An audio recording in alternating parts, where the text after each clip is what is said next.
ay rated SPG. Striktong patnubay at gabay ng magulang ang kailangan. Maaaring may masiselang tema, lengguwahe, karahasan, sexual, horror o droga na hindi angkop sa mga bata.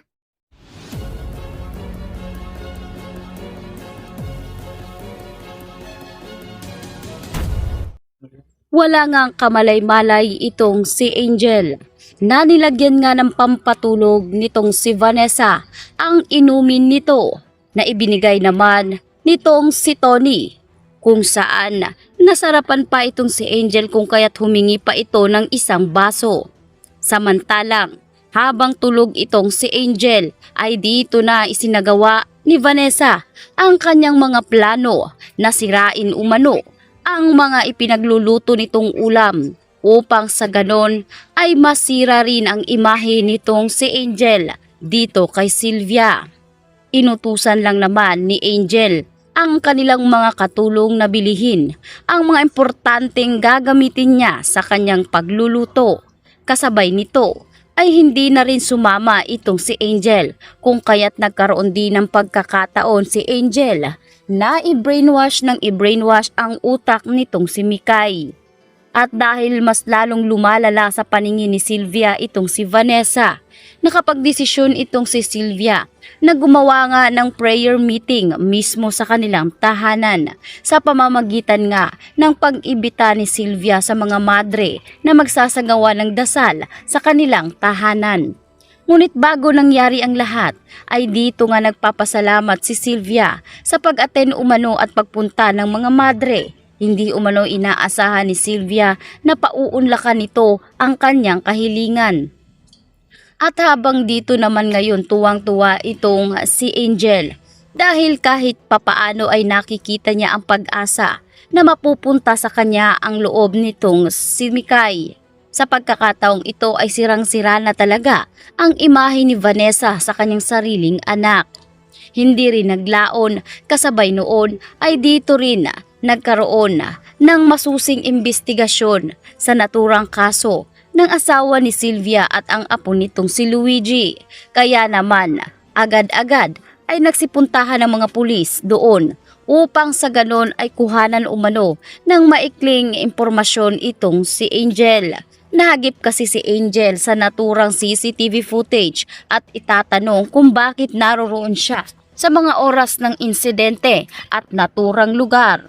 Kaya kabado malala itong si Angel at hindi niya alam kung ano ang kanyang mga susunod na hakbang. Hindi niya rin inaasahan na darating sa punto na pagtutuunan siya ng atensyon ng mga kapulisan. Samantalang habang kumakain at inihahain na ng mga katulong ang pagkain na parasan sa mga madre, ay hindi nga inaasahan nitong si Angel na sa pagbukas niya ay nakita niya ang prutas na naroroon din ng mga uod tulad ng ginawa rin ni Angel dito sa ipapakain sana kay Mikay.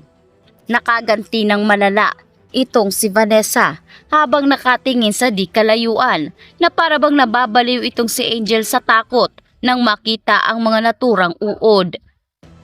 Kaya naman dahil nagsisitayuan na ang mga bisita ni Sylvia at tila takot na takot sa ginawa ni Angel, ay dito na lamang binuhusan ni Sylvia ng malamig na tubig ang mukha ni Angel at sinabing masyado na umanong nag-eeskandalo si Angel sa kanyang selebrasyon. Agad ngam pinapasok ni Sylvia si Angel sa loob habang may galit nga na namumuo sa loob nitong si Sylvia.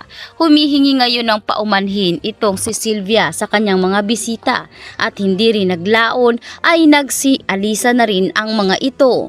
Sa loob ng kanilang tahanan, dito nga galit na sinugod ni Sylvia itong si Angel at sinabing sinira umano nito ang kanyang selebrasyon.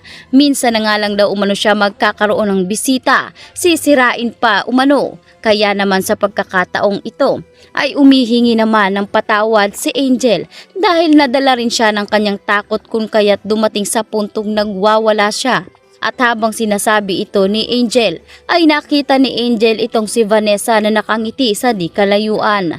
Ngayon ay pagbubuntungan niya na naman ng galit itong si Vanessa At dito nga sinubo nitong sa pilitan ni Angel ang cake na kung saan pinipilit niyang pakainin itong si Vanessa. Nakita na naman ito ni Sylvia kung kaya't sa pagkakataong ito ay dito na naman galit na galit si Sylvia dahil sa ginawa ngang pagmamaltrato ni Angel sa kanyang sariling kapatid. Baliw na umano ang kanyang kapatid. Bakit ginaganoon pa niya? Imbis na bigyan umano ng magandang atensyon ni Angel ang kanyang kapatid na si Vanessa, ay tila mas lalala pa ito dahil sa tila hindi magandang pagtrato nito sa kay Vanessa.